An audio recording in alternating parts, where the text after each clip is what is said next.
बिस्मिल्लाहिर्रहमानिर्रहीम। अच्छा जी, new lecture फिर स्टार्ट करते हैं। आज का जो लेक्चर है इसके अंदर मैं आपको ये सिखाऊंगा कि कैसे हमने डायनेमिक वेब पेज कैसे हमने बनाना है। अभी तक हम जितने भी वेब पेज बनाते रहे ना जी, वो सारे थे static web page. Static web pages थे जितने भी अभी तक हम बनाते रहे। ठीक है जी। अच्छा, स्टैटिक वेब पेज वो होता है जिसके कंटेंट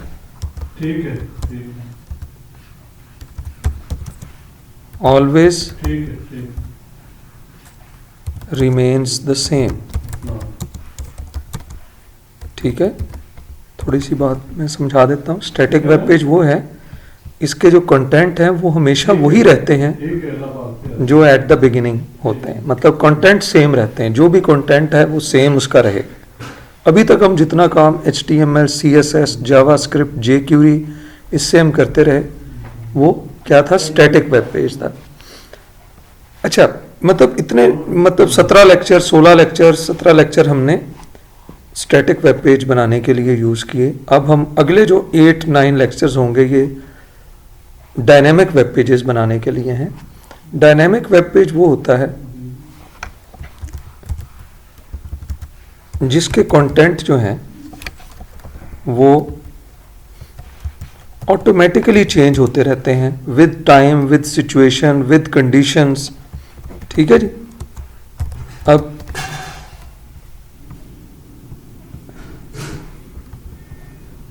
डायनेमिक वेब पेज क्या है जी? जिसके कंटेंट्स वक्त के साथ साथ खुद ही चेंज होते जाएं, या फिर कोई डायनेमिक वेब पेजेस को कहीं से डेटा मिल रहा हो, जो डेटा वहाँ पे पड़ा हुआ उसके मुताबिक जो है कंटेंट चेंज होते रहते हैं। इसकी एक छोटी सी मिसाल ये ली जा सकती है कि आप फेसबुक पे लॉगिन करते हैं तो आपके पेज पे जैसे ही आप लॉगिन करते हैं तो आपका जो पेज होता है या आपका प्रोफाइल पेज होता है उसके ऊपर आपको कुछ डेटा वगैरह नज़र आ रहा है, पिक्चर्स नज़र आ रही हैं। तो लेकिन जैसे ही आप उसके अंदर उस पेज के अंदर मतलब उसको थोड़ी देर बाद लॉगिन करते हैं उसी पेज पे, तो आपको कुछ न्यू पिक्चर्स, न्यू कमेंट्स वो आना शुरू हो जाते हैं। तो ये असल में क्या है? डायनेमिक वेब पेज है जिसके कंटेंट जो है वक्त के साथ साथ क्या है? चेंज हो रहे हैं। कंटेंट्स, जिसके कंटेंट्स चेंज विद टाइम। ठीक है जी, ये दो बातें बस याद रखनी है। डायनेमिक स्टैटिक वेब पेज वो जिसके कंटेंट्स जो हैं वो चेंज ना हो। मतलब आज आपने एक वेब पेज बना दिया है, आप 10 साल बाद भी देखेंगे उसके अंदर वही डाटा, वही कंडीशंस, वही इफेक्ट्स, सब कुछ वही नज़र आ रहा होगा 10 साल बाद भी जो आज था। लेकिन डायनेमिक वेब पेज वो है जो वक्त के साथ साथ क्या है? चेंज होता जा रहा है, जिसके कंटेंट्स चेंज होते जा रहे हैं, जिसका डेटा चेंज होता जा रहा है वक्त के साथ साथ, उसे हम कहेंगे डायनेमिक वेब पेज। अच्छा, अब थोड़ी सी बात समझनी है। स्टैटिक वेब पेज कहाँ मौजूद होते हैं? स्टैटिक वेब पेज किसी भी सर्वर की हार्ड डिस्क में स्टोर होते हैं। Stored at web server hard disk. मतलब जो भी हम इंटरनेट के से मतलब स्टैटिक वेब पेज हमने कोई बनाया और बनाने के बाद हम चाहते हैं कि वो इंटरनेट के ऊपर चल जाए, लोग उसको व्यू कर सकें, तो उसे हमें क्या करना पड़ेगा? किसी वेब सर्वर की हार्ड डिस्क पे स्टोर करके रखना पड़ेगा। और जो लोग उसको एक्सेस करते जाएंगे वो उनको इन्फॉर्मेशन देता जाएगा। ऐसे वेब पेज को हम कहते हैं स्टैटिक वेब पेज। सर्वर की हार्ड डिस्क पे पड़ा हुआ है और यूजर्स जो हैं उसको एक्सेस कर रहे हैं। लेकिन डायनेमिक वेब पेज जो है ये सर्वर की हार्ड डिस्क में मौजूद ही नहीं होता। तो फिर ये क्या है? डायनेमिक वेब पेज क्या होता है? जनरेटेड एट यूजर्स रिक्वेस्ट यानी इसका मतलब है कि डायनेमिक वेब पेज को बना के नहीं हम किसी सर्वर पे रख देते, बल्कि डायनेमिक वेब पेज तो जब यूजर रिक्वेस्ट करेगा उसी वक्त बनेगा। मतलब इसकी वही फिर मैं मिसाल फेसबुक वाली दूंगा कि अभी आपने अपना फेसबुक का लॉगिन किया और आपने रिक्वेस्ट की, तो जो पेज आपके सामने आया वो अभी अभी आपके लिए बनाया गया है।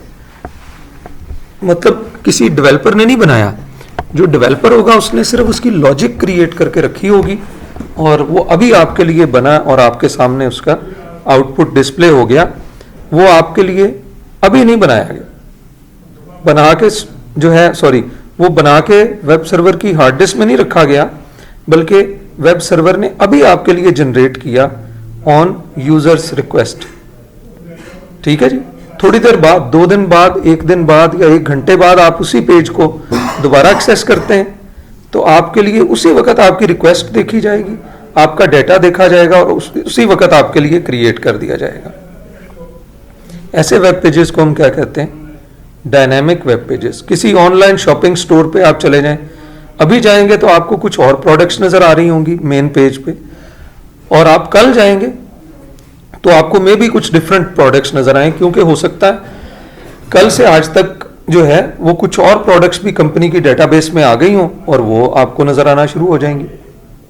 अच्छा, पेज वही है जो कल देखा था, आज भी वही वाला पेज है, लेकिन हुआ क्या कि वो एक क्योंकि डायनेमिक वेब पेज था, उसकी लॉजिक सेट करके रखी हुई थी और जैसे ही आप गए तो आपको उसके मुताबिक जो है वो पेज मिल गया। ठीक है जी। डायनेमिक वेब पेज का थोड़ा सा कॉन्सेप्ट पता चल रहा है। डायनेमिक वेब पेज यूजर की रिक्वेस्ट पे बनाया जाता है। अच्छा, डायनेमिक वेब पेज आमतौर पर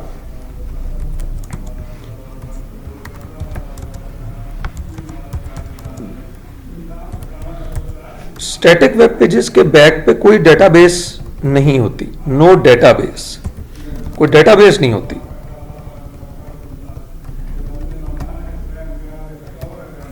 डायनेमिक वेब पेज के बैक पे भी हो सकता कोई डेटाबेस ना हो, लेकिन यूजुअली जो डायनेमिक वेब पेजेस होते हैं usually has a database at its back. उसके बैक पे कोई डेटाबेस होती है, जहां से डेटा यूजर की रिक्वेस्ट आई उसी वक्त डेटाबेस से डेटा लिया डायनेमिक वेब पेज बनाने के लिए, और सर्वर ने वो डायनेमिक वेब पेज बना के जनरेट करके आपको दे दिया। यूजुअली ऐसा होता है। ठीक है जी।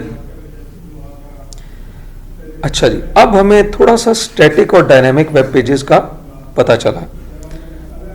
डायनेमिक वेब पेजेस का एक और फायदा है कि मिसाल के तौर पर एक कॉलेज है, यूनिवर्सिटी है, उसके 1000 स्टूडेंट्स हैं, उनका रिजल्ट शो करना है, तो अगर स्टैटिक वेब पेजेस हमने बनाने होते तो हमने 1000 स्टूडेंट्स के लिए 1000 पेज ही हमें बनाने पड़ेंगे और बना के सर्वर की हार्ड डिस्क में रखने होंगे। लेकिन डायनेमिक वेब पेज के केस में हमें 1000 वेब पेजेस नहीं बनाने पड़ेंगे, बल्कि हमें सिर्फ 1000 रिकॉर्ड्स की डेटाबेस बस बनानी पड़ेगी और पेज एक ही बनाना पड़ेगा। वो जो स्टूडेंट रिजल्ट के लिए अपना रोल नंबर देगा उसी का ही डेटा डायनेमिक वेब पेज जो है वो जनरेट कर देंगे।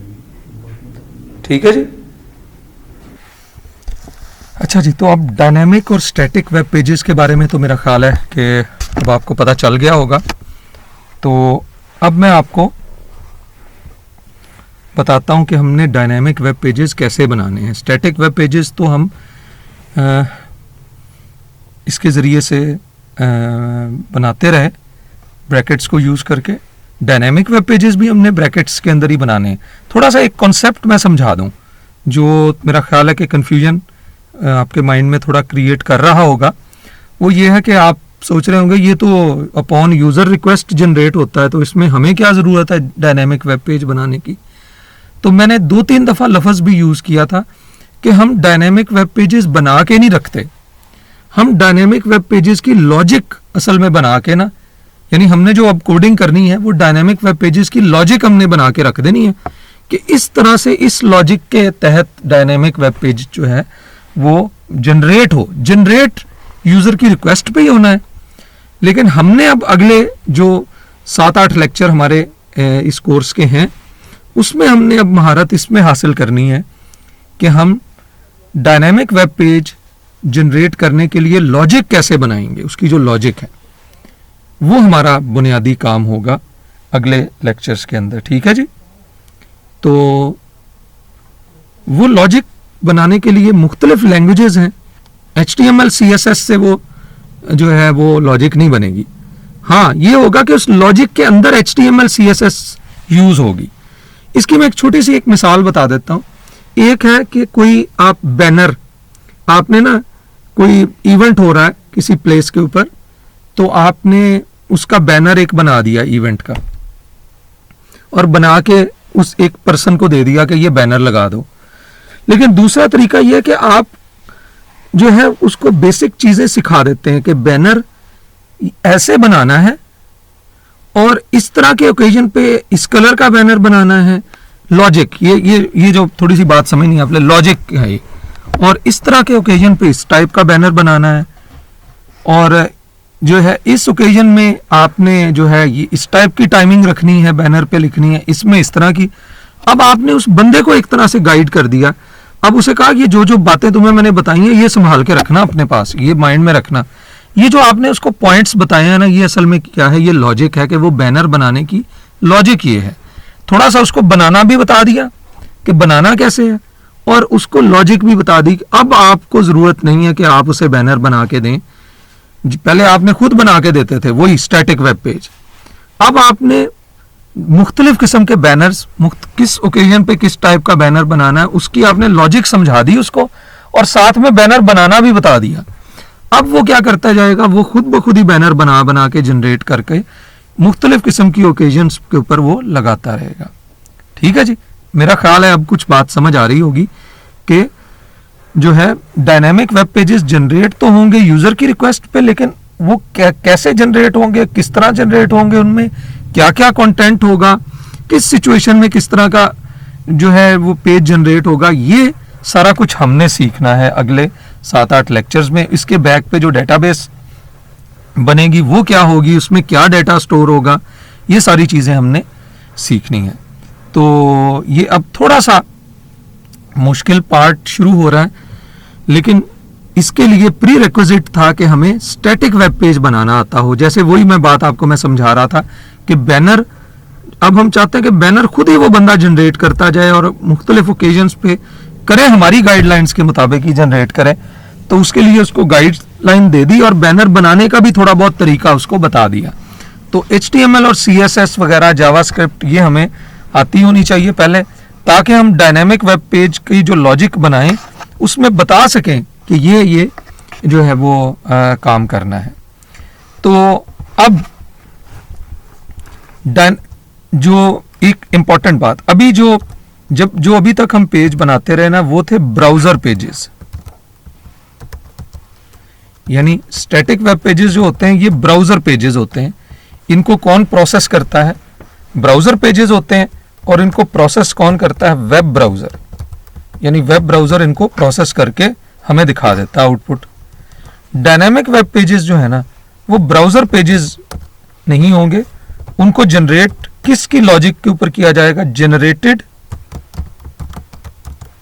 अकॉर्डिंग टू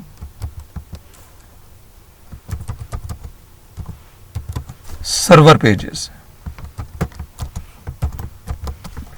वो सर्वर पेजेस के मुताबिक जो है ना वो जनरेट किए जाते हैं। यानी उनकी लॉजिक किस में लिखी जाएगी, सर्वर पेजेस में। और हमने बनाना क्या सीखना है जी, आज से ऑनवर्ड सर्वर पेजेस भी बनाना सीखेंगे, और साथ में हम सर्वर पेजेस के साथ साथ हम सीखेंगे डेटाबेसेस वगैरह बनाना, यानी जो इन सर्वर पेजेस के बैक के ऊपर होती है। ठीक है, और सर्वर पेजेस को प्रोसेस कौन करता है, और प्रोसेस करके कौन क्रिएट करता है सर्वर पेजेस के लिए, वो वेब सर्वर। लो, यानी डायनेमिक वेब पेजेस कौन जनरेट करेगा, वेब सर्वर, और उनको डिस्प्ले वेब सर्वर करेगा, और उनको डिस्प्ले कौन करेगा, हमारे सामने डिस्प्ले कौन करेगा, displayed by web browser. Display web browser ही करेगा, लेकिन जनरेट कौन करेगा, जनरेटेड बाय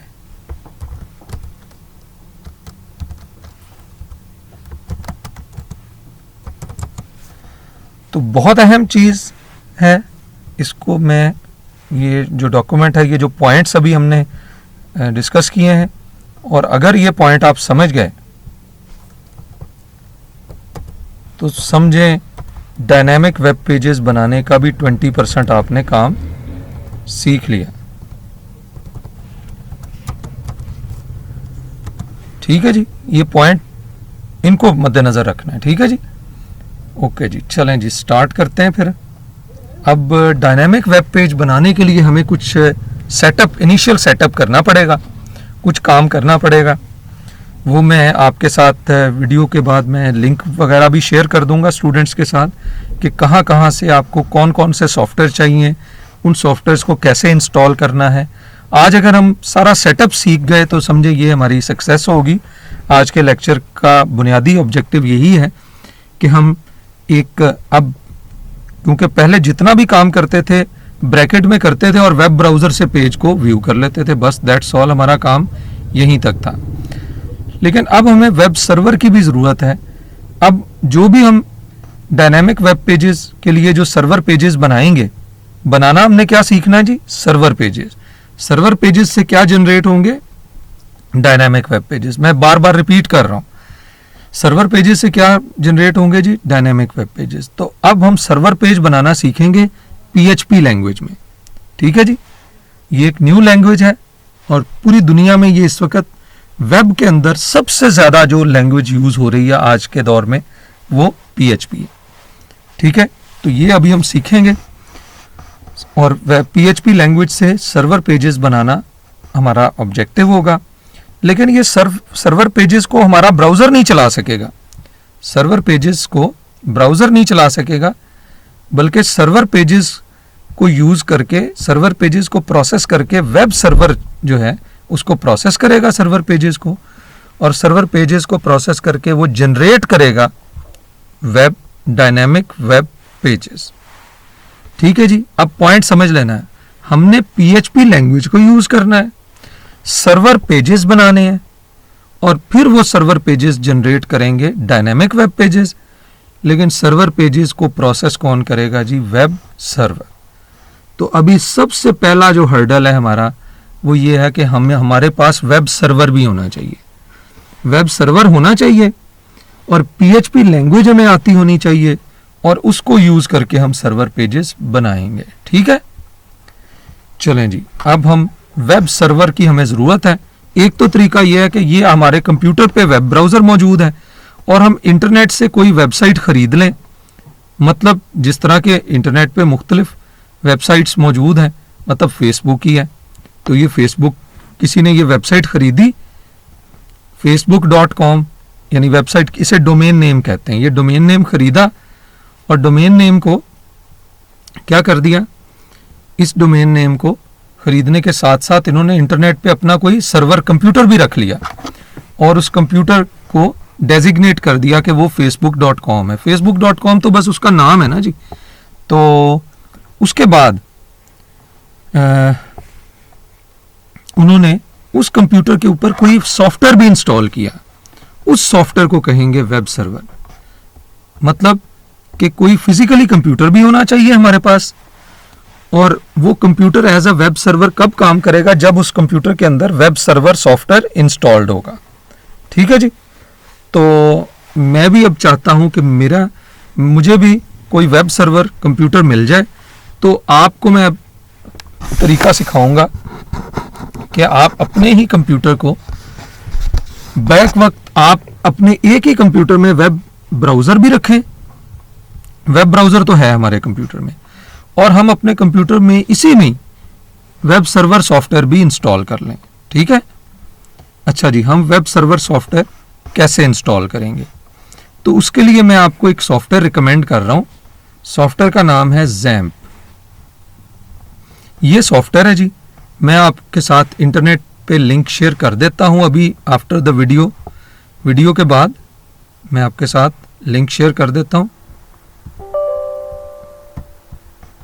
ये सॉफ्टवेयर पहले मैं आपको बता दूं, XAMPP,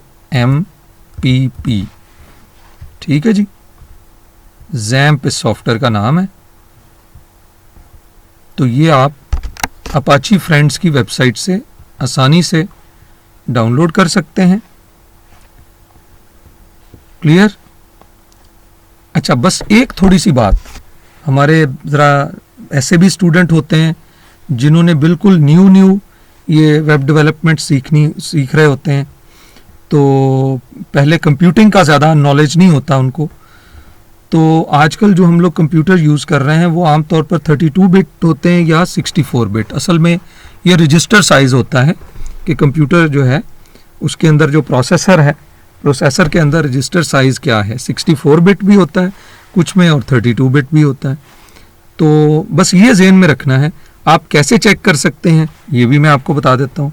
आप विंडो R का बटन दबाएं और यहाँ लिखें DXDIAG, ये लिखें DXDIAG लिखेंगे तो आपके सामने एक डायलॉग बॉक्स ओपन हो जाएगा। ठीक है जी, इस तरह का डायलॉग बॉक्स ओपन हो जाएगा। बस उस डायलॉग बॉक्स में चेक कर लें कि आपके कंप्यूटर पे ऑपरेटिंग सिस्टम कौन सा इंस्टॉल्ड है। ठीक है जी, 64 बिट है या 32 बिट है। बस आपने ये, मेरे पास तो कोई और, मैंने स्टूडेंट्स के लिए, ये कुछ स्टूडेंट्स के लिए ना 32 बिट वाला मैंने रखा हुआ है। तो बस आपने ये देखना है कि आपके कंप्यूटर पे कौन सा वाला ऑपरेटिंग सिस्टम है और आपका कंप्यूटर कौन सा है, 64 बिट है या 32 बिट है। अगर 64 बिट है तो आपने फिर XAMPP सॉफ्टवेयर भी 64 बिट ही डाउनलोड करना है, और अगर आपका कंप्यूटर 32 बिट है तो XAMPP सॉफ्टवेयर भी 32 बिट वाला इंस्टॉल करना है। ठीक है जी, यहां तक बात समझ आ गई। ये XAMPP सॉफ्टवेयर क्यों इंस्टॉल कर रहे हैं, आप अपने कंप्यूटर में अब वेब सर्वर सॉफ्टवेयर असल में इंस्टॉल करना चाह रहे हैं। अच्छा, उसके बाद आपने अब इसको डबल क्लिक करना है, सॉफ्टवेयर आपका रन हो जाएगा। बल्कि आपने इसको थोड़ा सा, मैं आपको एक अहम बात बता दूं, इसको रन एज एडमिनिस्ट्रेटर करना है, ऐसे राइट क्लिक करके। ठीक है जी, रन एज एडमिनिस्ट्रेटर। अच्छा जी, अब आप जब इसको रन करेंगे तो बस ये कुछ भी कोई ऐसा इसमें प्रॉब्लम नहीं है, आपने जस्ट इसको नेक्स्ट करके इंस्टॉल कर लेना है। और इंस्टॉल करने के बाद अब एक चीज़ जो मैं आपको अभी बताना चाहूँगा, ये आपने यहाँ पे लिखना है जी लोकल होस्ट। मतलब जब ये सॉफ्टवेयर इंस्टॉल हो जाए, इंस्टॉल करने के बाद इसको रन भी कर लेना, चला लेना है इस सॉफ्टवेयर को। ठीक है जी, जब आपका सॉफ्टवेयर चल रहा होगा, इस वक्त मेरे कंप्यूटर पे नहीं चल रहा, तो इंस्टॉल करने के बाद मैं ये देखें, अभी ये मेरे कंप्यूटर पे इंस्टॉल हो चुका है। इंस्टॉल हो जाएगा तो ये इस तरह का आपके पास आइकन आ जाएगा, XAMPP कंट्रोल पैनल ऐप। तो आप इसको चलाएं, रन करें। ठीक है जी, ये रन हो जाएगा, ये इसका कंट्रोल पैनल है। अच्छा जी, जैसे ही आप ये इंस्टॉल करेंगे ना, ये कुछ 4-5 सॉफ्टवेयर इस तरह के ये जो है इंस्टॉल्ड हो जाएंगे, तो आप उनमें से आपने अपाची इसको रन कर लेना है। अभी हमें सिर्फ इसी की ज़रूरत है, बस असल में ये वेब सर्वर सॉफ्टवेयर है। फिर बाद में हमें MySQL की भी ज़रूरत पड़ेगी जब हम डेटाबेसेस भी बनाएंगे अपने डायनेमिक वेब पेजेस के लिए। अभी हमने डायनेमिक वेब पेजेस तो जनरेट होने हैं, डायनेमिक वेब पेजेस बनाने के लिए हमने क्या करना है जी, सर्वर पेज बनाने हैं। सर्वर पेज बनाने के लिए हमें 2 चीज़ों की ज़रूरत होती है। एक तो सर्वर पेजेस बनाने के लिए लैंग्वेज की ज़रूरत होती है, वो हम आज से सीखना शुरू करेंगे। और दूसरा, हमारे पास वेब सर्वर सॉफ्टवेयर भी होना चाहिए। तो वेब सर्वर सॉफ्टवेयर हमने जो है इंस्टॉल कर लिया है, और ये बस हमने अपाची लिख के इसको जो है अपाची को हमने रन कर दिया, तो समझे हमारा वेब सर्वर सॉफ्टवेयर चल गया। ठीक है जी, वेब सर्वर सॉफ्टवेयर हमारा अब रन हो गया है, चल गया है। अच्छा जी, अब इसको चेक करना है कि क्या वाकई वेब सर्वर सॉफ्टवेयर चल रहा है। यहां तक पता चल गया, कंट्रोल पैनल को ओपन कर लेना और अपाची को रन कर लेना अभी फिलहाल। लेकिन जब हम वेब सर्वर्स के ऊपर डेटाबेस की भी प्रोसेसिंग करेंगे तो फिर हमने MySQL को भी स्टार्ट कर लेना। बस अभी शो तो कर दिया उसने कि वेब सर्वर सॉफ्टवेयर चल रहा है, और अब हमारा ये computer as a web server भी काम करेगा और डायनेमिक वेब पेजेस जनरेट भी करेगा। और दूसरा भी मैंने तरीका बता दिया कि आप इंटरनेट से कोई डोमेन नेम, वेबसाइट नेम खरीद भी सकते हैं और होस्टिंग भी खरीद सकते हैं। और उस इंटरनेट सर्वर पे उन्होंने ऑटोमेटिकली पहले से ही वेब सर्वर सॉफ्टवेयर इंस्टॉल किया हुआ होता है। अपाची होता है या इंटरनेट इंफॉर्मेशन सर्वर होता है, जो भी हो, कोई ना कोई वेब सर्वर सॉफ्टवेयर इंस्टॉल होता है। हमने अभी अपाची जैम्प इंस्टॉल कर लिया। जैम्प के अंदर ये जो ए है ये अपाची के लिए ही है, एम MySQL के लिए है, ठीक है जी। सॉरी, MariaDB वेबसाइट डेटाबेस है, और जो MySQL के जरिए से उसको एक्सेस करते हैं हम। P for PHP and P for Perl। तो ये मैं अभी आपको बताता हूँ इधर आगे। तो ये सारे सॉफ्टवेयर इंस्टॉल हो चुके हैं। तो अभी हम देखते हैं चेक कैसे करना है कि हमारा वेब सर्वर सॉफ्टवेयर काम भी सही कर रहा है कि नहीं। बस आपने जस्ट लिखना है लोकल होस्ट, वेब ब्राउजर में जाना है और वेब ब्राउजर में जाके लिखना है लोकल होस्ट और एंटर करना है। अगर आपके सामने ये स्क्रीन आ गई, इसका मतलब इंस्टॉल्ड भी हो गया है, आपका कंप्यूटर वेब सर्वर भी बन गया है, कंप्यूटर के अंदर वेब सर्वर सॉफ्टवेयर प्रॉपर तरीके से इंस्टॉल्ड हो गया है। और ये तो आपको मैसेज दे रहा है, कह रहा है ये 4 चीजें इंस्टॉल्ड हो गई हैं। A for Apache, M for MariaDB, P for PHP and P for Perl। यानी अपाची सॉफ्टवेयर जिसने हमारे कंप्यूटर को वेब सर्वर बना दिया वो भी इंस्टॉल हो गया। MariaDB सॉफ्टवेयर भी इंस्टॉल हो गया डेटाबेसेस के लिए, DB फॉर डेटाबेसेस। PHP का सॉफ्टवेयर भी इंस्टॉल हो गया ताकि आपका PHP का कोड अब इस कंप्यूटर पे रन हो सके।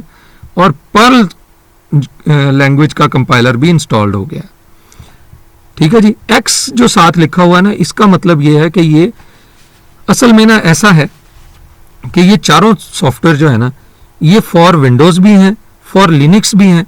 एक सॉफ्टवेयर मिलता है मार्केट में वैम्प। वैम्प अगर X की जगह यहाँ W लिखा हो तो इसका मतलब ये सिर्फ विंडो पे चलेगा, और अगर यहाँ पे लिखा हो L X की जगह तो इसका मतलब है ये लिनक्स पे चलेगा सिर्फ, और अगर यहाँ पे लिखा हो M तो इसका मतलब है ये मैकिन्टॉश यानी एप्पल के कंप्यूटर्स पे चलेगा। X का मतलब ये है कि चाहे विंडो पे चला लो, चाहे इसको लिनक्स पे चला लो, ठीक है जी, चाहे इसको, यानी ये जैम्प जो सॉफ्टवेयर है ये विंडो, लिनक्स वगैरह सबके लिए अवेलेबल है, ठीक है ना। यानी स्पेसिफिकली यहाँ पे W नहीं है। ले जी, मेरा ख्याल है सेटअप का अब पता चल गया। मेजर मेरा काम था कि आज आपको ये सेटअप के बारे में और बेसिक कॉन्सेप्ट आपको मैं बता दूं कि डायनामिक और स्टैटिक वेब पेज का क्या फ़र्क है। तो अब अपाची फ्रेंड्स की वेबसाइट है ये, मैं इसका लिंक वगैरह अभी आपको दे दूंगा आफ्टर द वीडियो, ठीक है। तो अभी चलते हैं, आज एक डायनामिक वेब पेज बनाकर देखते हैं, कैसे बनाना है, क्या उसका स्ट्रक्चर है वो देखते हैं। चलें जी, डायनामिक वेब पेज बनाने के लिए वही हम सर्वर पेज बनाएंगे। अच्छा, ये क्या लिख रहा हूं, ये देखें, मैं तो डायनामिक वेब पेज बनाने लगा हूं, या डायनामिक वेब पेज के लिए वो सर्वर पेज बनाने लगा हूं, लेकिन मैं इसमें भी उसी तरह की HTML और हेड वगैरह सारा कुछ लिख रहा हूं।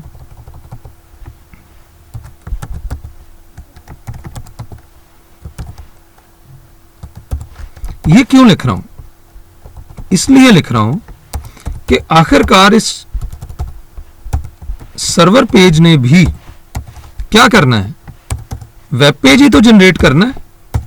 ये मैं इसे बता रहा हूं कि जब तुम्हें कहा जाए ना कोई पेज जनरेट करो तो उस पेज में HTML, हेड, टाइटल, बॉडी ये जरूर होना चाहिए। फॉलो कर रहे हैं ना? यानी जो इसने जनरेट करना है, जनरेट करने के लिए भी इसको गाइड कर रहे हैं।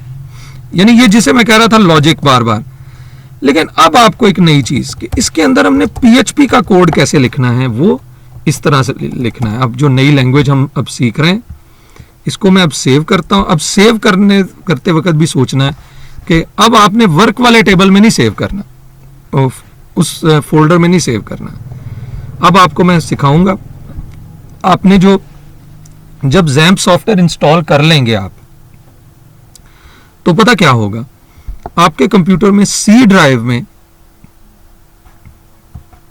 एक फोल्डर क्रिएट हो जाएगा जैम्प। ये देखें, अगर आपने D में इंस्टॉल किया तो D में सेव हो जाएगा। बस आपने जैम्प में जाना है। जैम्प में जाकर, मैं स्लो बता रहा हूं, C ड्राइव में या D ड्राइव में जहां आपने जैम्प इंस्टॉल किया है उसमें जाएं, जैम्प वाले फोल्डर में जाएं, htdocs को क्लिक करें। htdocs में जाके अब आपने जो भी अपना डायनामिक पेज सेव करना है, लेकिन मैं इसको ऐसा भी आप कर सकते हैं कि इसके अंदर भी आप अपना एक फोल्डर बना लें। मैं अभी इसके अंदर एक फोल्डर बना लेता हूं OBH, यानी समझे कि मैं अपनी वेब एप्लीकेशन एक बना रहा हूं OBH के नाम से। लेकिन ज़हन में रखना है, रखनी वो जो भी पेज या जो फोल्डर है वो कहां बना के रखना है, XAMPP में htdocs में बना के रखना है। उसमें अब हमने अपने सारे PHP पेज जो है वो बना के रखने हैं। लेकिन अब याद रखना है, अब हमने HTML पेजेस नहीं बनाने। अब जो पेज मैंने बनाया है वो क्या है जी, test.php।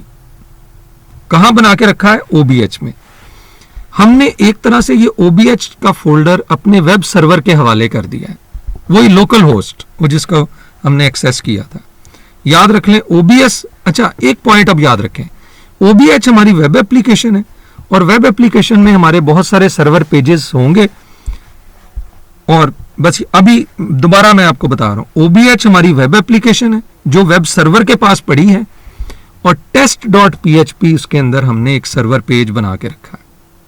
ठीक है, लो जी, ये हमारा पहला एक सर्वर पेज हम बनाना सीख रहे हैं। अब याद रखना है, सर्वर पेज के जरिए से अगर हमने आउटपुट देनी है तो आउटपुट देने के लिए हमारे पास जो कमांड है वो है echo। कमांड क्या है जी, echo।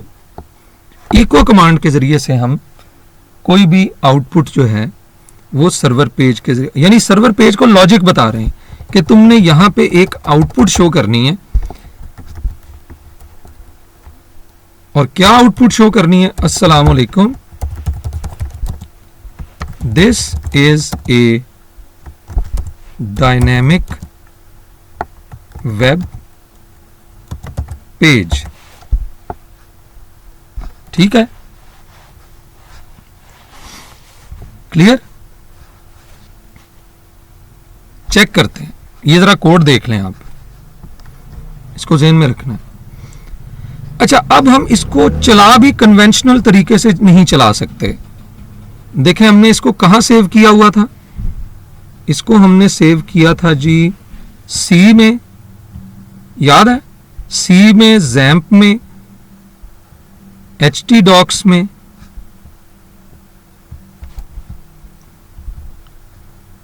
और OBH में। ठीक है ना, इसको हम यहां से डबल क्लिक करेंगे, ये चलेगा नहीं, बल्कि ये इसी में दोबारा, जैसे ये देखें मैं इसको करूंगा डबल क्लिक, ये बस यहां पे मुझे खोल देगा इसको, यानी ये वेब ब्राउजर में रन नहीं होगा। आपको पहले भी बताया हुआ है, dynamic web pages web browser में डिस्प्ले होंगे, लेकिन डायनामिक वेब पेजेस का जो सर्वर पेज का कोड है उसको वेब ब्राउजर जो है प्रोसेस नहीं कर सकता। इसको फिर प्रोसेस कौन कर सकता है, वेब सर्वर कर सकता है। चलें जी, वेब सर्वर के पास जाते हैं। हमारे वेब सर्वर का नाम क्या है जी, जरा देख लें, क्या नाम है, लोकल होस्ट है। याद रखना है, वेब सर्वर का नाम क्या है जी, लोकल होस्ट। जब हम ये जो हमने अभी वेब सर्वर सॉफ्टवेयर इंस्टॉल किया अपाची, उसका नाम, उसको हम एक्सेस कैसे करेंगे उस सॉफ्टवेयर को, लोकल होस्ट के जरिए से। अब लोकल होस्ट को पहले तो सिर्फ उसको चला के देखा, सर्वर रन कर रहा है, काम कर रहा है अपना। अच्छा जी, लेकिन अब मैं लोकल होस्ट सर्वर को कहता हूं कि तुम्हारे पास एक एप्लीकेशन है मेरी जिसका नाम है OBH, उसको रन करो। अच्छा, उसको रन किया तो कुछ कह रहा, उसमें कुछ ना कुछ है सही, ये देखें, लेकिन कुछ आउटपुट या कोई पेज नहीं जनरेट किया, बस कह रहा है उसमें एक test.php नाम की फाइल है। हाँ, मैं कहता हूं उसको चलाओ, वो एक सर्वर पेज है, उसको रन करो। ये देखें, उसने रन किया और रन करके उसने मुझे रिजल्ट दे दिया, अस्सलाम वालेकुम, this is a dynamic web page. अब मैं आपको इसका कोड दिखाता हूं। अब आप चेक करें, ये था सर्वर पेज, और इसने जो जनरेट किया है पेज, जो इसने पेज जनरेट किया है, उसके अंदर तो कहीं इको नहीं लिखा, कहीं PHP नहीं लिखा। इसका मतलब है उस PHP कोड ने ये क्या किया है, जनरेट किया है। फॉलो कर रहे हैं मेरी बात को? एक और मिसाल से समझा देता हूं, जरा देखिएगा, ज्यादा आसानी से समझ आ जाएगी। यहां लिखा फॉर $i, ये परेशान नहीं होना, वेरिएबल बनाने के लिए इसमें डॉलर का साइन यूज करते हैं। i = 0, $i is less than 10, $i++। अब इसी पेज को चलाएं। अब ये हमारा PHP पेज है, वही सर्वर पेज जिसने पेज जनरेट करना है। अब इसे कहते हैं कि चलो जी जनरेट करो। सर्वर को कह रहे हैं लोकल होस्ट को, OBH नाम की एप्लीकेशन है, उसके अंदर test.php नाम का हमारा जो सर्वर पेज है उसको कह रहे हैं प्रोसेस करो। अब प्रोसेस करके उसने देखें अब ये आउटपुट दिया। अब मैं इसके अंदर कह देता हूं कि साथ में BR भी लगा दिया। इको के अंदर हम HTML के टैग भी लगा सकते हैं। अब इसको चलाकर देखें तो ये देखें इसने 10 दफा आउटपुट। अब इसका कोड ये जनरेटेड पेज है, इस वक्त जो आपको नजर आ रहा है ये जनरेटेड पेज है। इस जनरेटेड पेज को देखें तो अस्सलाम वालेकुम BR, अस्सलाम वालेकुम, वो फिर BR, तो ये जनरेट करके हमें कोड दे रहा है। ठीक है जी, कौन जनरेट कर रहा है? इस पेज के अंदर लॉजिक है, PHP पेज के अंदर हम लॉजिक बताते हैं और वेब सर्वर उस लॉजिक के मुताबिक ये डायनेमिक वेब पेजेस जनरेट कर रहा है। ठीक है जी, क्लियर होगी बात? डायनेमिक वेब पेजेस का पता चल गया? अच्छा जी, मेरा ख्याल है थोड़ी सी बात समझ आई होगी। अच्छा, एक और मैं काम करके बताता हूं। एक तो मैंने अभी डायनेमिक वेब पेज जनरेट करके दिखाया, इस फॉर लूप के जरिए से वो स्टेटमेंट्स रिपीट भी हुई। अब मैं एक और काम आपको करके बताता हूं। अब मैं चाहता हूं कि इस पेज को जब मैं एक्सेस करता हूं test.php, मैंने साथ छोटा सा मैं लिखता हूं P = सुहेल। अच्छा, मैं लिखूंगा P = सुहेल या यूजर = सुहेल। एक्सेस उसी को कर रहा हूं और कोई और पर्सन आके कहता हो सकता है वो लिखे यूजर = सईद, कोई लिखेगा यूजर = अहमद। यानी अब मैंने कहा सुहेल, जब मैं सुहेल लिख के इसी को एक्सेस कर रहा हूं तो ये मुझे अभी कह रहा है अस्सलाम वालेकुम, दिस इज डायनेमिक पेज। लेकिन अभी देखिएगा, अभी मैं एक काम करता हूं, मैं इसे कहता हूं, एक वेरिएबल मैंने लिया x और इसे कहा कि तुम्हें कोई डेटा मिलेगा, किस फॉर्म में होगा? u, यानी वो डेटा एलिमेंट का नाम होगा u। उसको तुम क्या करो? गेट करो। ये गेट कलेक्शन है एक, उसे गेट करो, गेट करके x में रख दो और यहां पे मैं उसे शो करवाना चाहता हूं x। अब चेक कीजिएगा, अब उसी पेज को कहता है अस्सलाम वालेकुम Suhail, this is a dynamic web page. अगर कोई पर्सन अहमद आके इसी को एक्सेस कर रहा है, कह रहा अस्सलाम वालेकुम अहमद। कोई सईद नाम का एक्सेस कर रहा है, कह रहा अस्सलाम वालेकुम Saeed, this is a dynamic web page. ठीक है जी। काशिफ नाम का कोई पर्सन है, वो एक्सेस कर रहा है तो उसको कह रहा है अस्सलाम वालेकुम Kashif, this is a dynamic web page. मतलब जिस तरह का कोई यूजर इसको एक्सेस कर रहा है, ये यूजर के मुताबिक अपने कंटेंट को ऑटोमेटिकली क्या कर रहा है, ये वेब पेज उसके मुताबिक जो है उसको क्या कर रहा है, चेंज कर रहा है।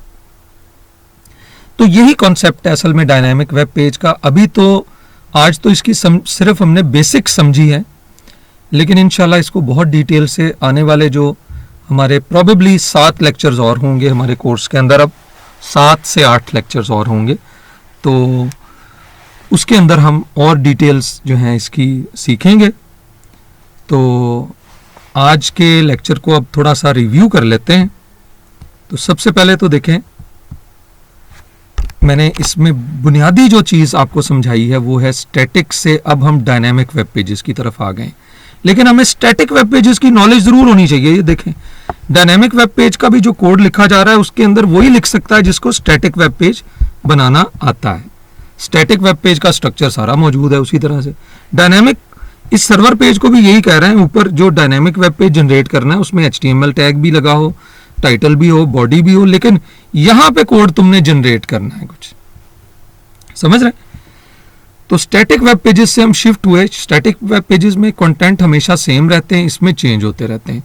स्टैटिक वेब पेज को स्टोर कर देते हैं सर्वर की हार्ड डिस्क पे। डायनेमिक वेब पेज को सर्वर की हार्ड डिस्क पे नहीं स्टोर करते, बल्कि हम सिर्फ सर्वर पेज को स्टोर करते हैं। सर्वर पेज ने ये जनरेट कर दिया, बस ये किसी हार्ड डिस्क में नहीं पड़ा हुआ, बस हमें ये नजर आया, हमने इसको क्लोज किया, बस डायनेमिक वेब पेज खत्म। बस उतनी देर तक ही रहता है।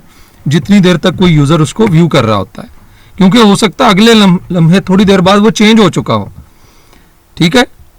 और डेटाबेस इसके बैक पे कोई नहीं होती, लेकिन यूजुअली अभी तो हमने कोई डेटाबेस नहीं लगाई, अभी जो पेज था ये तो बेसिक सा था, लेकिन यूजुअली डाटा इसके बैक पे कोई डेटाबेस होती है।